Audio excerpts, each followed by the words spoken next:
धरणाच्या पात्रात भीमा नदीमध्ये वादळी वाऱ्याने घात केला. एक बोट उलटून 6 जण बेपत्ता असल्याची धक्कादायक घटना समोर आली आहे.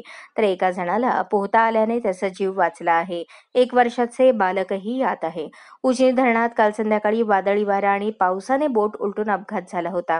त्यात 6 जणांचा बुडून मृत्यू झाल्याची माहिती समोर आली आहे. मंगळवारी संध्याकाळी रात्री शोध मोहीम थांबवण्यात आली होती. त्यानंतर आज सकाळी पुन्हा शोध मोहीम हाती घेण्यात आली. त्यात बुडालेली लॉन्च सापडली होती. एनडीआरएफ पथकाने शोध मोहीम राबवल्यानंतर 6 जणांचा बुडून मृत्यू झाल्याची माहिती समोर येत आहे. त्यामुळे मृतांच्या कुटुंबावर शोककळा पसरली आहे.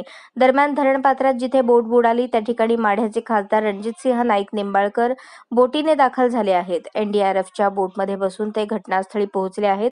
घटनास्थळी 35 फूट पाण्याखाली एका खडकावर बोट अडकली आहे. त्या ठिकाणी चप्पल, पर्स, हेल्मेट आदी गोष्टी सापडल्या आहेत. लवकरच पाणबुडीच्या साहाय्याने शोध मोहीम सुरू करण्यात येणार आहे. यासाठी महाराष्ट्र अंडर वॉटर सर्व्हिसेस, विजय दशरथ शिवतारे वारचे, माळवाडी टीम दाखल झाली आहे. बनारसी चौहान ही व्यक्ती आता तळाशी शोध घेणार आहे. करमाळा आणि इंदापूर तालुक्याच्या सीमेवर ही दुर्घटना घडली आहे.